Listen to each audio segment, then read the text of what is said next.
샬롬 샬롬 샬롬 샬롬 샬롬 샬롬. 하나님 사랑합니다. 여러분 주 안에서 사랑합니다.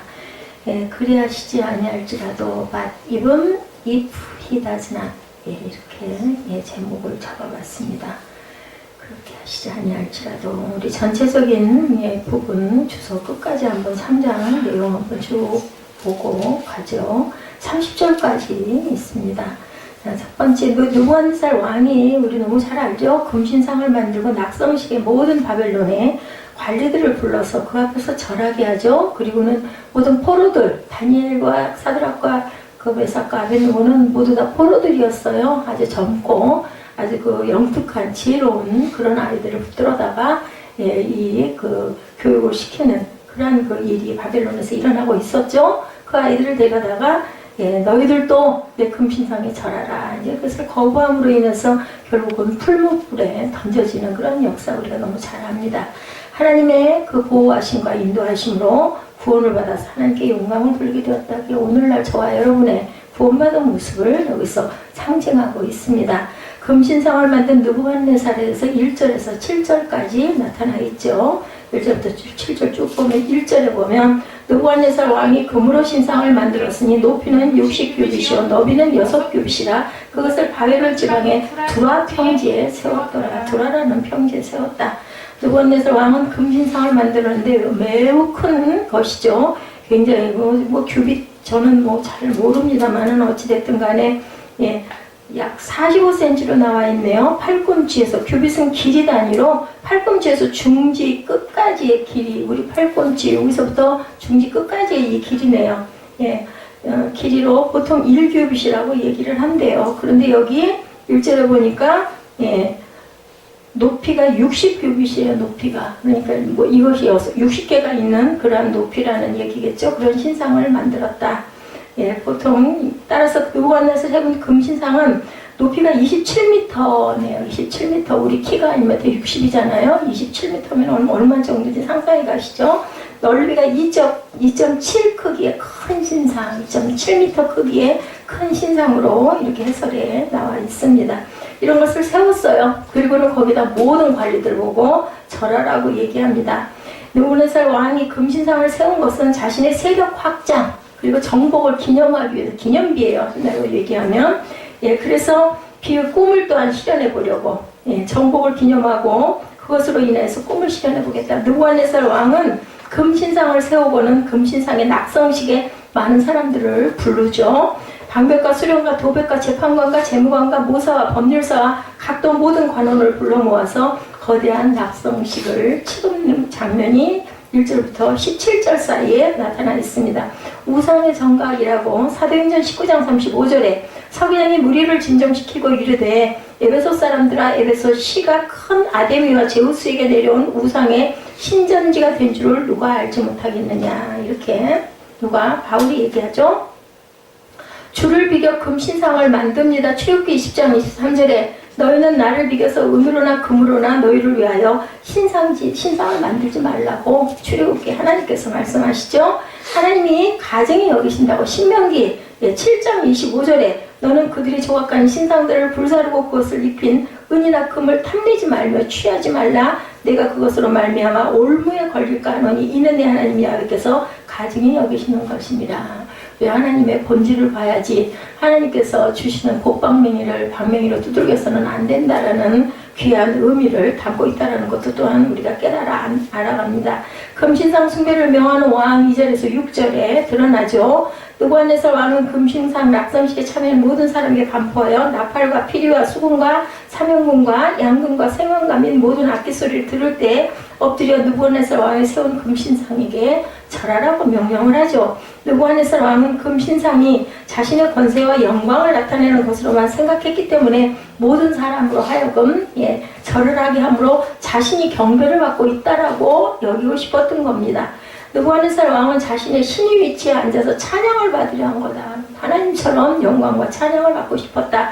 느부갓네살 왕은 누구든지 엎드려 절하지 아니하는 자는 즉시 극렬히 타는 풀목불 속에 던져 넣을 것을 명령하죠. 이는 강제적으로 우상 숭배를 강요한 것으로 악한 권세자들의 모습을 드러내고 있습니다. 무슨 모습? 사탄의 모습이죠. 풀무불은 마태복음 13장 42절에도 나옵니다. 풀무불에 던져 넣으리니 거기서 울며 이를 갈게 되려 어디에요? 지옥의 모습을 상징합니다. 쉼을 얻지 못할 우상 숭배자 계시록 14장 11절에 그 고난의 연기가 세세토록 올라가리로다. 짐승과 그의 우상에게 경배하고 그의 이름표를 받은 자는 누구든지 밤낮 쉼을 얻지 못하리라 하더라.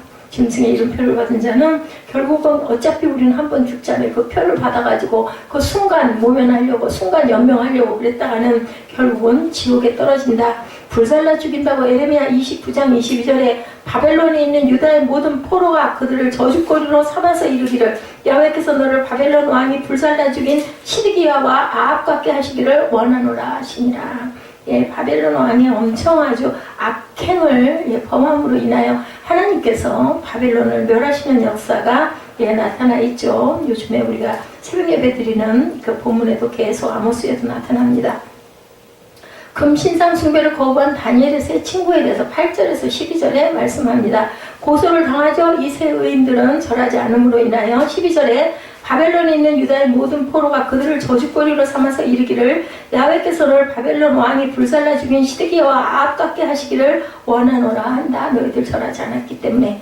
느부갓네살 왕의 명을 쫓아 모든 사람이 금신상 앞에 절하였을 때 유다 사람들 중에 왕의 명을 어기고 금신상에게 절하지 않는 자들이 바로 갈대아 사람들이 왕에게 나아가 참소합니다. 그들을 사드락 메삭 아벳느고가 왕이 세워진 바벨론 도를 다스리게 하는 자임에도 불구하고 왕의 명을 어겨서 금신상에 절하지 않았다라고 고발을 하죠. 그들은 이러한 행위가 곧 왕을 높이지 않은 것이라고 말하므로 그들을 반역죄라고 고소를 합니다.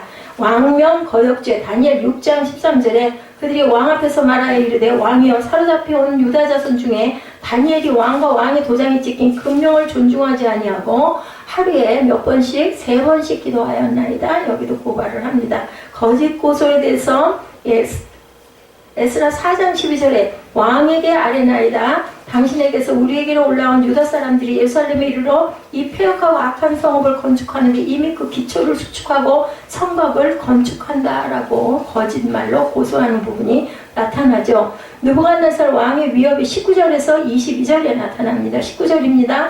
느부갓네살이 분이 여기어 사드락과 메삭과 아벳느고를 향하여 얼굴빛을 바꾸어 명령하여 이르되 그를 풀무불에 뜨겁게 하기를 평소보다 7배나 뜨겁게 하라 하고 20절 군대 중 용사 몇 사람에게 명령하여 사드락 메삭과 아벳느고를 결박하여 금열이 타는 풀무불 가운데 던지라 하니라. 이 내용은 그 뒷부분은 너무 잘 알죠?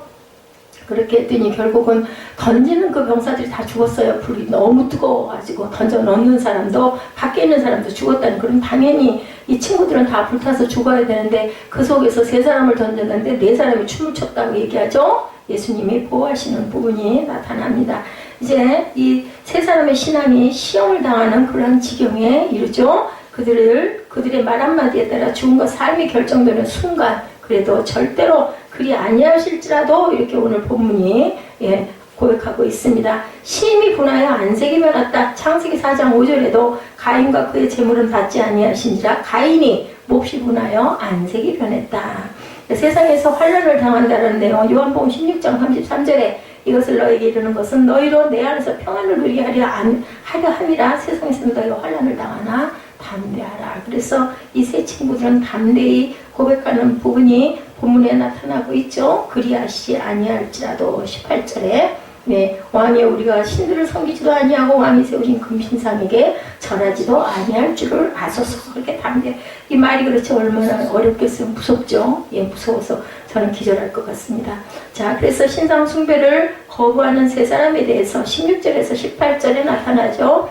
제가 지금 18절을 읽었지만 16절에 다시 보면 사드락과 메삭과 아벳느고가 왕에게 대답하여 이르되 이자라도 금신상에게 절하면 목숨을 살려주고 거부하면 풀무불 속에 던질 것이라는 협박을 당한 3사람은 왕에게 이제는 우리는 대답할 필요가 없습니다 라고 이야기를 합니다. 17절에 보니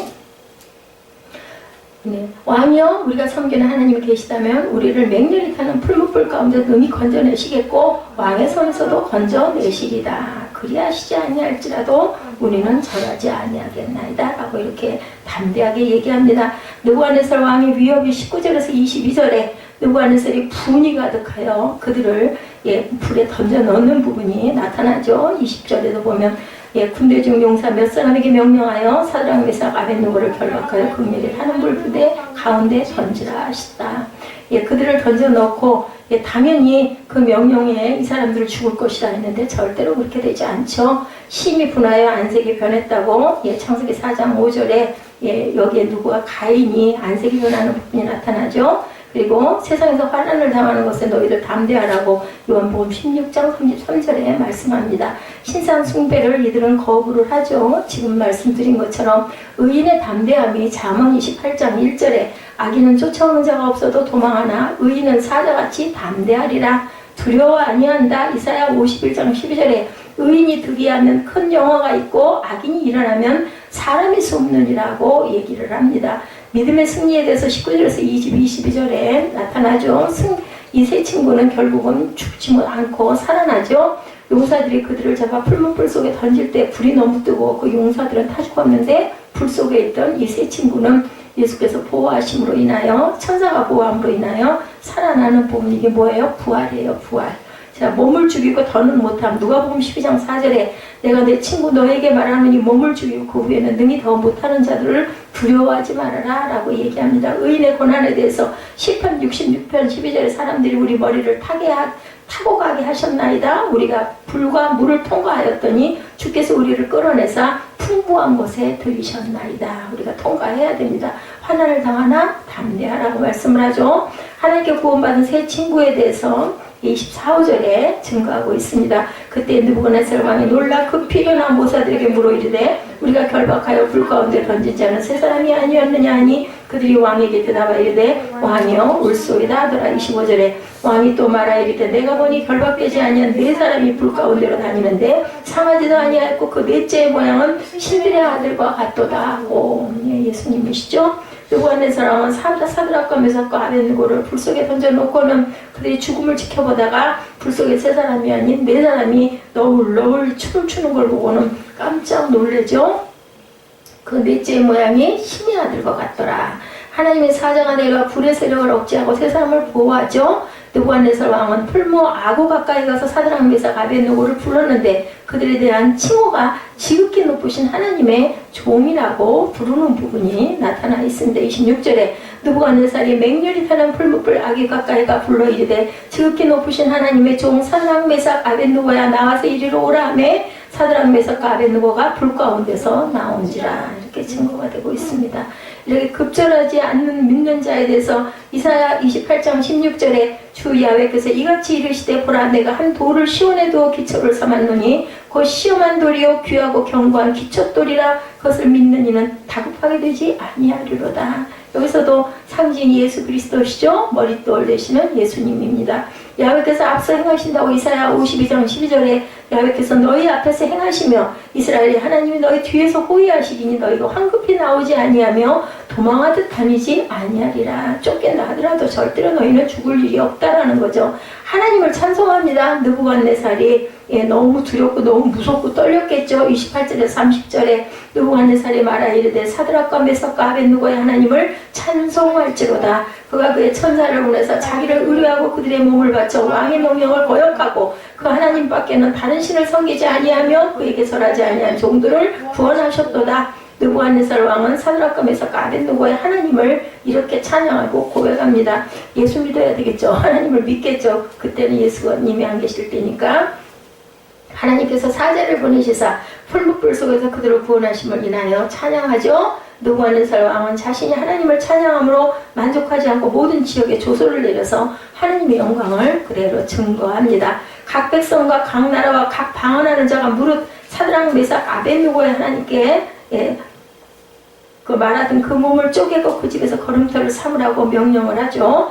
금신상을 경배하라고 명하던 느부갓네살 왕이 세 사람의 사건을 통해서 하나님이 유일신이심을 입술로 고백하게 되는 아주 통쾌한 장면이 나타나 있습니다. 오늘 본문에는 천사를 보내서 지키셨죠. 다니엘 6장 22절에도 나의 하나님이 이미 그의 천사를 보내어 사자들의 입을 봉하셨으므로 다니엘 사건이죠. 사자들이 나를 상해하지 못하였사오니 이는 나의 무죄함을 그 앞에 명백함이 오며 또 왕이여 나는 왕에게도 해를 끼치지 아니하였나이다. 다니엘이 이렇게 고백을 하는 부분입니다. 그리스도가 존귀케 된다고 빌립보서 1장 20절에 나의 간절한 기대와 소망을 따라 아무 일에든지 부끄러워하지 아니하고 지금도 전과 같이 온전히 담대하여 살든지 죽든지 내 몸에서 그리스도가 존귀하게 되게 하려 함이니. 예, 이렇게 고백합니다.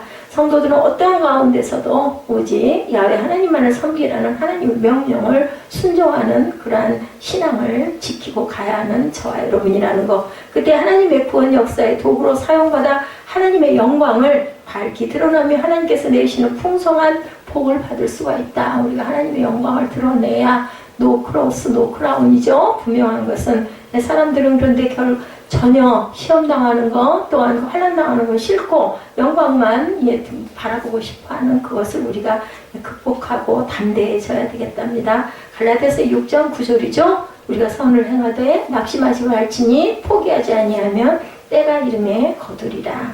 인생에서 가장 중요한 것은 포기하지 않는 것입니다. 더 중요한 것은 고난의 자리에 내 뜻이 아니라 하나님의 뜻을 찾아 알 줄 알아야 되겠다. 제가 아까 잠깐 상담원 얘기를 했지만 저도 아마 그 경우를 당하면은 얼굴이 부글부글해지고 생각할수록 그게 그저 소화가 안 될 거예요. 그런데 정말 제가 오늘 깨달은 거는 그 얘기를 그 자매님한테 해주면서 제가 스스로를 또 한 번 저에게 얘기를 하게 되더라. 딱 보이잖아요, 영적으로. 그것은 분열하고 깨뜨리고 믿음 내려앉을 10년 이상을 자매가 교회를 수요, 금요, 주일 예배를 몇 부씩 드리고 성가대 봉사를 시간 되는 데마다 여러 봉사를 한 것 같아요. 한 군데 봉사만 한 게 아니라 이랬던 자매니까 아마 찬양의 은혜가 깊었든지, 그죠? 뭔가 하나님께 감동이 있으니까 하다가 내가 부족한 부분을 입술로 찬양 가사를 입술로 고백을 하다가 눈물이 나고 목이 메어가지고 소리가 안 나기도 했다라는 고백을 들으면서 거짓말은 아닐 거예요. 예, 그러다 보니까 남들이 보기에는 누구 같아요? 그죠? 한나가 기도할 때 너 술에 취했느냐 엘리 제사장이 그러잖아요. 근데 그건 뭐였어요? 하나님께 열심히 구하는 그런 기도였어요. 성령이 뜨겁게 임재하시니까 얼굴이 빨개가지고 그냥 기도에 빠져서 이러니까 엘리 제사장은 너 술 먹었니? 라는 거랑 똑같다라는 생각을 했습니다. 그래서 우리가 그런 부분을 권면을 하면서 내 자신의 부족이다. 이게 다 영적으로는 보이는데 어떤 하나님도 어떤 예수님도 어떤 하나님의 사역자들도 교회에서 나가라고 그래서는 안 되는데 누구를 통해서? 사람을 통해서 성가대고 총무라는 그분을 통해서 이 자매를 그저 그 신앙에서 멀어지게 하려고 그 교회를 떠나게 하려고 흔들어대는 거 우리 눈에는 딱 보이는데 내가 그 경우를 당하면 그렇게 아무렇지도 않게 그래도 내가 기도해야지 저 형제를 용서해야지 예수님이 나를 위해서 십자가 지셨으니까 나도 형제를 용서해야 되고 사랑할 수 있는 사람 사랑하는 거 누구나 하는 것이라니까 내가 사랑하고 기도해 이렇게 아무렇지 않게 되지는 않아요. 단계가 있다라는 거죠. 그래서 우리가 환난을 당하더라도 절대로 그것을 두려워하지 말고 포기하지 말고 우리가 때가 이르면 하나님께서 제가 오늘 그랬어요. 그걸 갚아주시는 건 하나님이시다. 제가 코람데오 얘기를 했습니다. 그렇기 때문에 잠잠히 바라보고 그 마음이 안 되면 억지로 안 되는 기도를 억지로 하려 하지 말고 그 마음도 주시옵소서. 그리고 혼자 너무너무 힘들고 너무 안 되면 누군가 같이 기도할 사람을 붙여달라고 그냥 기도해달라고 하면 대답은 다 그죠? 그 성도 자매들은 형제자매들 내가 기도해줄게 하지만 실제로 기도하는 사람 몇 명이나 되냐는 거예요. 그렇기 때문에 시간을 정해놓고 함께 붙들고 손 붙들고 같이 그저 끌어안고 예수 이름으로 너희 두세 사람이 내 이름으로 모인 곳에 내가 함께 할게. 누구를 의지해요? 성령을 의지해서 같이 기도하십시오. 그게 며칠이 아니라 일주일이 아니라 한 달이 되도록 계속 그렇게 하고 나누다 보면 내가 그거 넘어서야지. 나를 하나님께서 멀어지게 하려고 말씀에서 멀어지게 하려고 예배를 멀리하게 하려고 사단이 그 안에 끼어가지고 나를 이렇게 시험을 하고 나를 흔드는구나. 심지어는 누구도 예수님도 그렇게 사단이 그죠? 흔들어대잖아요. 이런 것처럼 내가 이거를 담대히 이겨야겠다 이런 마음 그리고 그냥 그 형제가 나를 잘 모르고 오해했는데 아마 하나님이 언젠가 알게 해주시겠지 이런 마음이 될 거다 하고 제가 오늘 이야기를 했습니다. 그러다 보니까 내 뒤에 있는 일들이 막 밀리다 보니까 마음이 너무나 급하더라고요. 교회를 떠나겠다고 그래서 제가 그냥 아주 절대로 그러면 안 된다고, 10년 이상을 내가 왜 이 교회를 다녔나를 잘 생각해 보라고. 그 자매 얘기는 하나님이 여기라고 해서 여기를 나와서 10년이 넘었는데 결국은 뭐냐, 하나님 원망하게 됐다는 얘기를 하더라고. 그거는 아니다. 사람이 잘못한 것이지 교회 와서 나는 어땠나, 어떤 것을 얻었나, 하나님께서 어떤 말씀을 주셨나를, 어떤 마음을 주셨나를 잘 생각하라고 오늘 권면을 했습니다. 권면하면서도 부끄러웠어요. 나도 그러지 못할 때가 너무 많기 때문에. 그리고 우리는 이렇게 다 부족한 인생들이고 그 자매를 통해서도 나는 또 한 번 내가 또 나도 이런 걸 이렇게 해야 되겠구나 이런 마음이 들기 때문에 우리의 입술의 고백이나 권면은 다 누구를 위해서, 나를 위해서 고백이 되어진다는 걸 제가 오늘 또 느꼈습니다. 그래서 그냥 거절은 없어요. 누구에게인가 뭐를 투자를 하고 나면 결국은 남는 건 내게 돌아와서 내게 은혜를 주신다라는 것을 또 우리가 절감을 하죠. 고린도후서 4장 8절에 우리가 사망을 옮겨쌈을 당하여도 쌓이지 아니하며, 그죠? 예. 그리고 답답한 일을 당해도 절대 납치지 아니하며, 9절에 박해를 받아 버림받지 아니하며 거꾸리 틈을 당하여도 망하지 아니하고, 갈라디아서 6장 9절에 우리가 선을 행하되 낙심하지 말지니 포기하지 아니하면 때가 이름에 거두리라 이렇게 얘기합니다. 그러므로 중요한 것은 하나님을 믿는 믿음이 우리에게는 무엇보다 더 중요하다. 내 인생의 마지막 순간에 남는 것은 바로 믿음이라는 거죠. 예, 찬송가 450장이죠. 금보다 귀한 믿음의 참보배. 뭐예요? 하나님을 믿는 믿음, 하나님 말씀 달고 오면 그 말씀밖에 없다. 뭐 얘기하다 보니 제가 뭐 장제를 일일이 대서 얘기할 필요도 없지만 그냥 제 입에서는 나도 모르게 하나님의 말씀밖에 증거되어지지가 않는 거. 배는 거예요, 배는 거. 참 은혜입니다.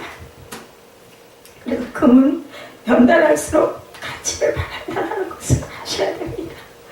우리는 훈련하고 우리는 예배하고 누가 보든 안 보든 대단한 곳이 아닐지라 저는 우리 교회가 너무 귀하다는 생각으로 올 때 했습니다. 우리 적어도 찬양하겠다는 사람 쓰지 말라 하지는 않잖아요. 그리고 찬양하는 것을 무대라고 표현하는 것이 너무너무 속상했다라고 얘기를 하더라고요. 하나님께 예배드리는 그곳이, 찬양하는 그곳이 왜 거기가 무대가 되어야 되느냐. 이제 그 초문을 그런 식으로 아마 얘기를 한 게 이 자매 마음이 너무 부당하다고 여겨진 거예요. 그거 너무 속이 상한 거죠. 그 마음이 이해가 되면서도 그것도 넘어서야 된다는 마음이 들더라고요. 우리 소리가 나올 때 제가 소리가 굉장히 줄고 나빠졌잖아요. 예배드리고 나면 목소리가 안 나오는데 우리가 젊고 하나님께서 아름다운 소리 주셨을 때 열심히 찬양하십시다. 시련과 고통 속에서 빛을 발하게 된다는 것. 그래서 우리 모두의 소원이 금보다 귀한 믿음을 갖는 것이라고 고백하게 된다는 것. 금보다 귀한 믿음으로 사는 저와 여러분에게는 하늘의 위로가 분명히 있다는 것을 잊지 마시기 바랍니다. 그런데 금보다 귀한 믿음에는 그런데 희생이 요구돼요. 그죠? 때로는 너무 고나고 때로는 너무 경제적으로도 어려움을 당하고 이렇더라도 하나님께서 나를 갚아주시고 내 영혼을 소생시켜 주신다는 걸 잊지 말아야 되겠다. 예수님께서도 당신을 따르는 모든 제자들에게 먼저 앉아서 비용을 한번 계산해 보라고 도전하시죠. 오병이어 기적에 얼마나 들겠느냐 일부러 이렇게 얘기를 하는 부분이 나옵니다.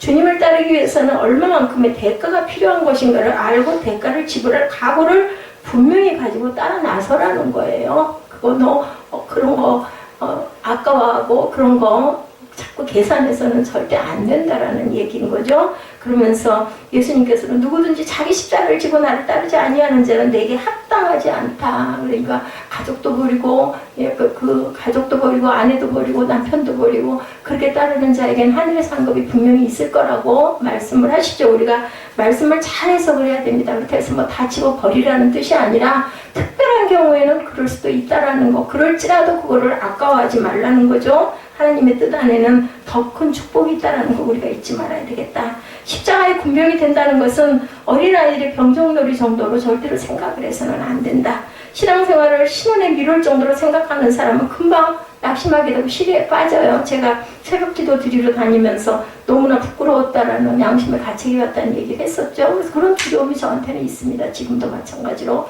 그런 거 뭔가 보려고 뭔가 얻으려고 뭔가 드리려고 가야 되는데, 예배를 드림으로 인해서 내가 정말 하나님을 기쁘시게 드려야 되는데 기도해갖고 뭔가 보여지는 거나 들여다보려고 자꾸 기도하는 그런 마음이 있더라는 거예요. 그러다 보니까 이것도 영 아니네 하는 마음. 어떤 그 목사님도 자기가 그 축사를 하고 하면 귀신도 쫓겨나가고 병도 고쳐지는 역사가 있어가지고 많은 그 성도들이 몰려오는 거를 느끼고 경험을 하고 했다고 그러더라고요. 근데 어느 날인가 내가 이게 다가 아니다라는 생각이 들어서 그 부분을 절제를 하고 안 하시면서 말씀 중심으로 들어갔다라는 그러한 그 간증하는 내용을 제가 보면서 나도 그런 마음이 있었는데, 물론 그런 은사가 일어나면 좋죠. 근데 그렇게 되다 보면 양쪽으로는 굉장히 커지고 소문이 나고 이름이 드높여지고 그러겠지만 거기서 자칫 잘못하다 보면 내 자랑과 내 영광, 내 오만, 말씀은 저리 가고 자꾸 그 간증만 하다 보면 결국은 말씀에서 멀어지는 수도 있기 때문에 우리가 그 부분의 병행을 정말 잘해야 되겠다. 김영민 목사님 제가 설교를 조금 보다가 얼른 돌려버렸어요. 그런 얘기들이 물론 실제겠죠. 거짓은 아니셨을까. 얼마나 또 크게 사용을 하셔서 그 해외에 많은 그 작은 교회들을 많이 엄청 세우고 길을 꽂고 다니시잖아요. 그분에게 또 그분에게 필요한 그 품이 있기 때문에 그만한 힘과 능력을 주셨겠죠. 근데 그거 영 은혜가 아니더라고요. 계속 얘기가 그런 얘기들, 이런 것들이 보이고 저런 것들을 뱀을 봤고 그런 얘기 듣다 보니까는 그냥 굉장히 저도 그분에게 동의하는 부분, 공감이 많았는데 자칫 그렇게 되고 잘못 들어보면 이해하고 다 저는 이해를 합니다. 소화가 됩니다. 그렇지만 그게 많은 성도들 앞에서 그 부분을 드러내는 그거는 아니다. 그래서 예수님이 늘 고쳐주시고도 너 절대로 말하지 말아라. 이런 경우, 또 어떤 경우에는 가서 다 얘기해라. 왜냐면 하나님의 영광을 드러내야 되기 때문에. 그래서 우리가 그런 걸 잘 분별할 줄 알아야 된다. 그게 자신이 없을 때는 그냥 코 박고 말씀 속에 묻히는 것밖에 없습니다. 그러면 나도 모르게 내 몸이, 내 마음이, 내 입술이 그냥 정확하게 어딘지 그걸 잘 모른다 하더라도 그냥 말씀이 나도 모르게 누구에게 얘기할 때는 그냥 나오고, 나중에는 내가 그래도 내 안에, 제가 이번에 병원 갔을 때도 내 안에 하나님이 이렇게 계시구나. 너무 감사합니다. 그게 얼마나 은혜냐 하죠. 이것처럼 귀한 은혜가 없습니다. 그래도 우리는 맨날 순간순간 쓰러지죠. 그래서 말씀하죠. 착하고 충성된 종아 잘하였도다. 이런 칭찬을 분명히 하나님께서 하신다라는 거. 우리 눈에 보이는 게 다가 아니라는 건 누구나 알아요. 공기도 그죠. 우리가 호흡도 그 모든 것들이 눈에 다 보이는 거는 아닙니다. 그런데 계절도 안 올 것 같은데 바짝 마르고 추웠는데도 움터가지고 꽃이 피는 거, 이런 게 눈에 처음에 안 보이잖아요. 그러니까 분명한 건 있다라는 거.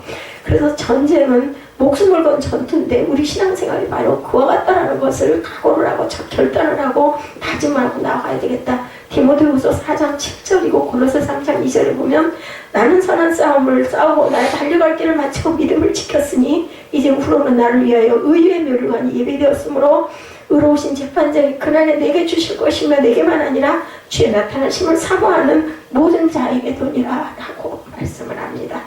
고린도서 3장 이전에는 위의 것을 생각하고 땅의 것을 생각하지 말라고 그러십니다. 하나님께서 받으시려고 이런 말씀하셨겠어요?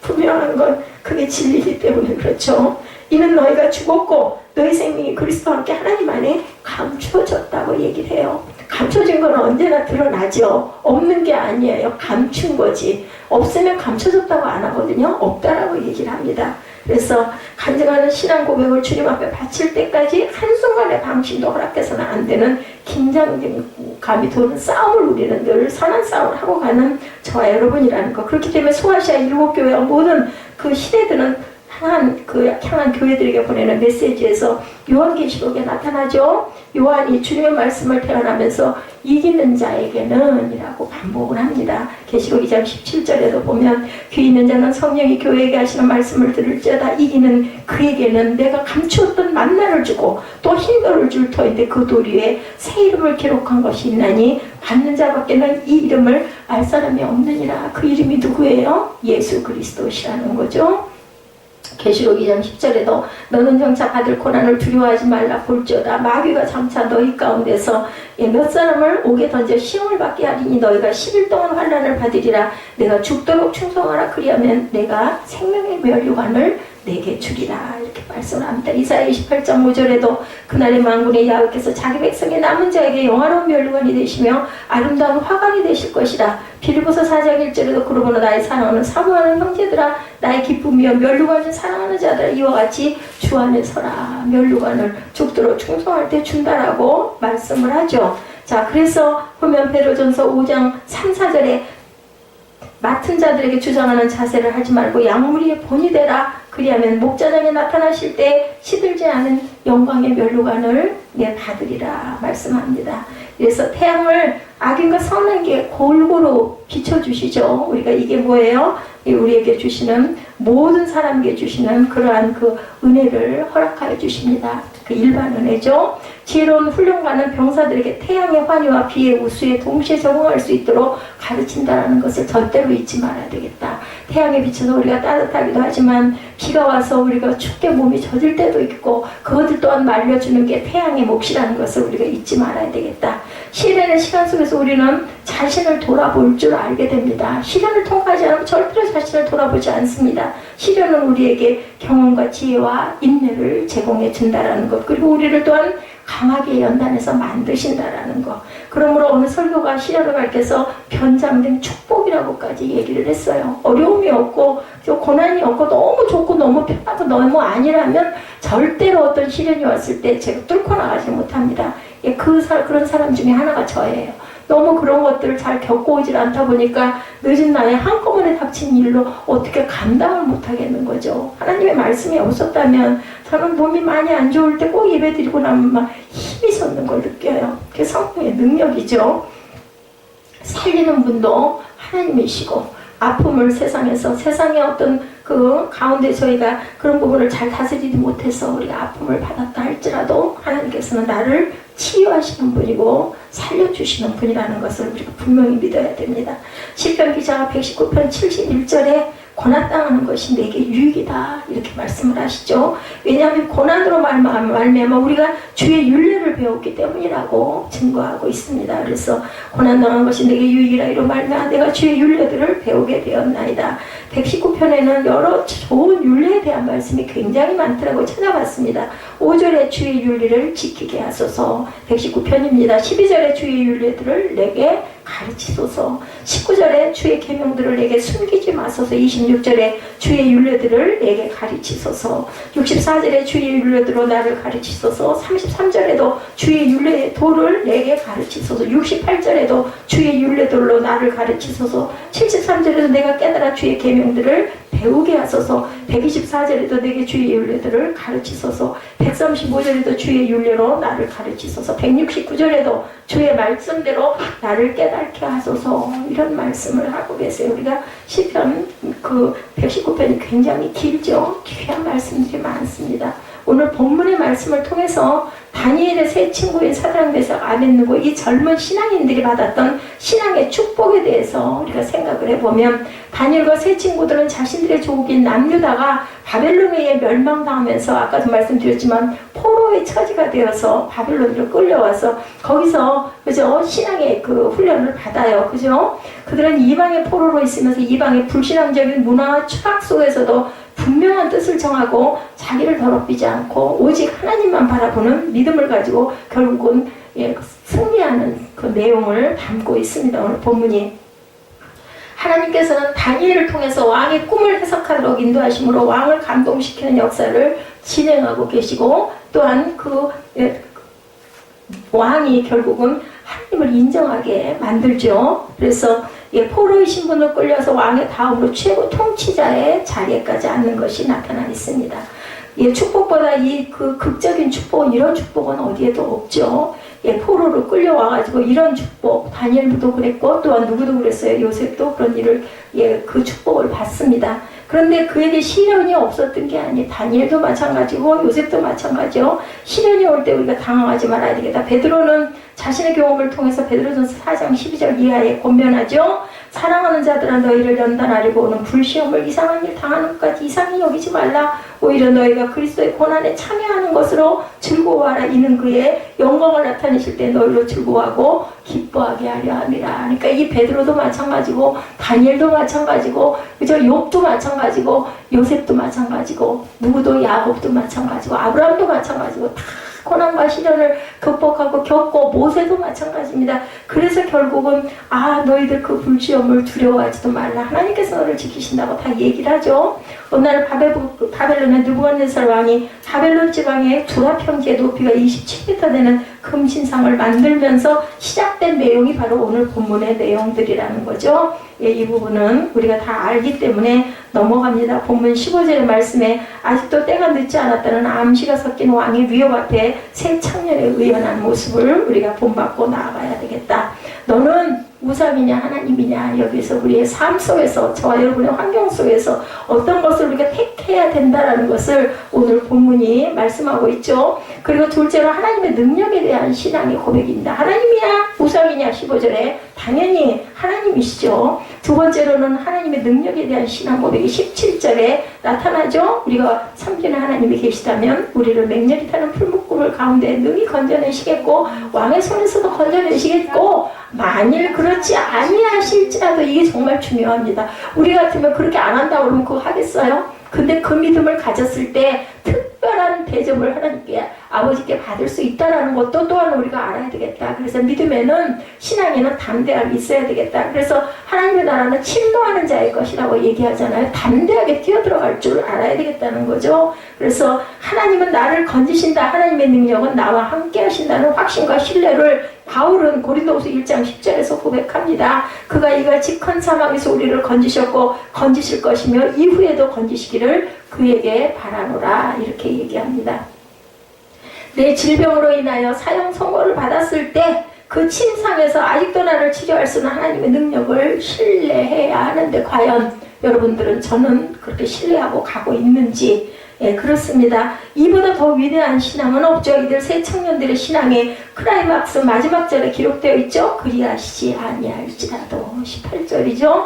하나님의 뜻에 대한 신앙의 고백입니다. 그죠? 그 뜻이 나를 살리는 뜻이 아니라 할지라도 나는 절대로 그렇지 않겠다. 18절이죠. 왕이여 우리가 왕의 신들을 섬기지도 아니하고 왕이 세우신 금신상에 절하지도 아니할 줄을 아옵소서. 만약에 그렇게 하시지 않는다, 나를 데려간다 하시더라도, 나를 살려놓지 않고 보호하시지 않는다라도 그것도 또한 하나님의 뜻이 있습니다 라는 고백입니다. 신명기 28장에 하나님의 온갖 축복의 약속들이 하나님의 백성들의 삶 가운데 지금도 실현될 수 있다는 것을 우리가 믿고 고백하는 내용이죠. 마태복음 6장 33절이죠. 너희는 먼저 그의 나라와 그의 의를 구하라. 그리하면 이 모든 것을 너희에게 더하시리라고 말씀하죠. 빌립보서 4장 19절에도 나의 하나님의 그리스도 예수 안에서 영광 가운데 풍성한데 너희 모든 쓸 것을 채워주신다라고 말씀을 합니다. 요한 3서 2절이죠. 사랑하는 자 내 영혼이 잘된과 같이 내가 범사에 잘되고 강건하기를 내가 간구하노라.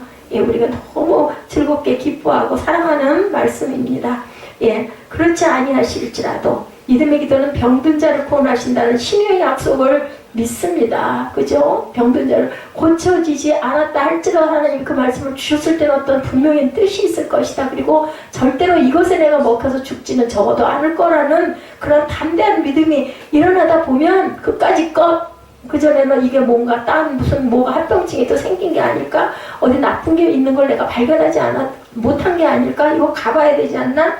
이런 마음들을 하나님께서 여지없이 차단해 주시는 하나님의 그 은혜, 너무나 그게 감사합니다. 그래서 요즘에는 그냥 똑같이 불편하고 괴롭지만 전혀 입술로 그 말이 나오질 않습니다. 왜냐하면 그 마음을 어떤 계획이나 아니면 어떤 착각이나 아니면 내가 어떤 내 소망을 내가 품어서가 절대 아니었고, 어느 날 벼랑간에 부활절을 지나면서 그 마음이 와가지고 내가 이걸 고백을 해야 되겠다. 결국은 이 다니엘의 고백에 그리하시지 아니할지라도 친구들이 고백한 것처럼 만일에 그렇지 않고 내가 얼마인가 하나님이 나를 불러가시고 치유가 되지 않는 것 같다 하더라도 하나님께서는 이미 나를 치유하셨다라는 거, 내가 내 육신을 잘 관리하지 못해가지고 결국은 져서 간다 하더라도 분명히 하나님이 나를 책임져 주실 것이라는 그 마음의 기쁨, 그게 내가 있다 보니까 이제는 뭐 어디선가 불끈불끈 마음이 밝아지는 거죠. 그게 가장 중요합니다. 잠언 8장 21절입니다.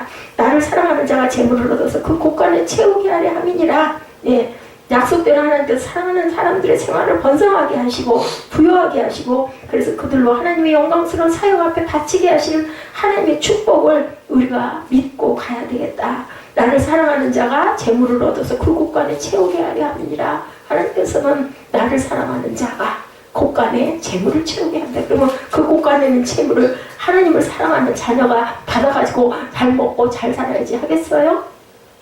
누군가가 그죠? 농사가 풍년이 들었다고 그걸 잘 지닐 곳간 잘 지어놓으니까 결국은 아까워가지고 잘 먹고 잘 지내고 잘 살자 했더니 하나님이 네 영혼 내가 걷어가면 그거 누구 거니? 하고 물으신 부자 청년에 대한 부분 여러분들 아시죠? 하나님께서 저희를 이 풀물불 속에 건져주시 아니하시고 우리가 그대로 죽는다 할지라도 우상 앞에는 절대로 절하지 않겠습니다. 하나님 앞에 감사하겠습니다. 이런 고백이 나와야 되겠다. 하박국 3장 17, 8절입니다. 비록 노아가 나무가 무성하지 못하며 포도나무에 열매가 없으며 감람나무에 소출이 없으며 밭에 먹을 것이 없으며 우리의 양이 없으며 외양간에 소가 없을지라도 나는 야외로 말미암아 즐거워하며 나의 구원의 하나님으로 말미암아 기뻐하리로다. 우리는 하나님께서 이렇게 축복해 주시고 이렇게 형통케 해주시면 내가 하나님을 섬기고 내가 이렇게 헌물을 드리겠습니다. 이런 고백을 하기를 즐거워하지만 하박국은 그러지 않았죠. 아무것도 없다 할지라도 아무것도 나타나는 게 없고 그렇다 할지라도 나는 구원의 하나님으로 말미암아 기뻐했다. 왜? 나를 구원하셨기 때문에. 이것보다 더 진한 신앙 고백은 없습니다. 나를 구원해 주신 것만큼 귀하고 복되고 가치 있는 것은 없잖아요. 비록 내가 지금 몸이 불편하고 고통스럽다 할지라도 하나님께서 분명히 너를 내가 구원해 너라고 약속했다면은 그것처럼 귀하고 값진 선물은 없다라는 거죠. 하나님이 나를 죽이실지라도 나는 하나님을 의뢰하겠나이다. 이런 고백, 욥이 13장 15절에 그렇게 고백을 하고 있습니다. 그가 나를 죽이시리니 내가 희망이 없노라. 그러나 그의 앞에서 내 행위를 아뢰리라. 이렇게 고백을 합니다. 요한복음 6장에 기록된 500여의 기적사건을 모르는 사람은 아무도 없어요. 그죠? 6장 26절 이하에 보면 너희가 나를 찾는 것은 표적을 보는 까닭이 아니요 떡을 먹고 배부른 까닭이었다. 이렇게 얘기를 합니다. 그들의 마음속에 주님을 쫓고 있는 동기를 주님이 보셨다. 아까 제가 얘기한 것처럼 새벽 예배 가서 새벽기도 얼른 드리고 싶어 같은 그 사모함 속에 하나님이 나에게 뭔가 보여주시고 막 나를 환상 속에 이끌어 가시는 그걸 보려고 하는 것은 아닐까. 하나님께 내가 감사하고 하나님께 드리고 싶어서 가는 내가 돼야 할 텐데 이런 마음, 그죠? 그 쫓는 것이 나에게 주어지지 않을 때 우리는 어느 삶을 내 삶의 자리에 하나님의 기적이 없을 때 하나님의 임재 능력을 느끼지 못할 때 지금까지 누려왔던 삶의 자리를 잃어버려야 할 때 그럴 때 일지라도 하나님이여 이 풀물 속에서 내 몸이 타는 것이 하나님의 뜻이라면 나는 이 상황에 들어가기를 순종하겠나이다. 이런 믿음의 자세가 저와 여러분에게 있어야 되겠다. 예, 겟세마네 동산에서 예수님이 기도하시죠. 할 수 있거든 내게서 이 잔을 옮겨 주시옵소서. 그러나 내 뜻대로 마시옵고 아버지의 뜻대로 하시옵소서. 이런 고백이 저와 여러분의 입술의 고백이 늘 되시기를 주님의 이름으로 축복합니다. 이들 히브리스의 청년은 하나님을 어떻게 축복하셨어요? 30절에 왕이 드디어 사드락과 메삭과 아벳느고를 바벨론 지방에서 더욱 높이니라.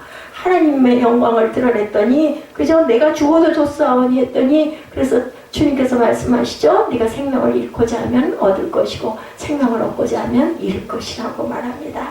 왕이 드디어 그들을 그 바벨론 지방에서 더욱 높여줍니다. 이들 세 청년이 하나님의 능력을 신뢰한 것은 정말 잘한 짓이에요. 잘못된 것이 아니에요. 이 세 청년이 풀목불 속에 들어가자마자 그 능력이 역사되었다. 요단강에 발을 제사장들이 딛자마자 물이 멈췄다.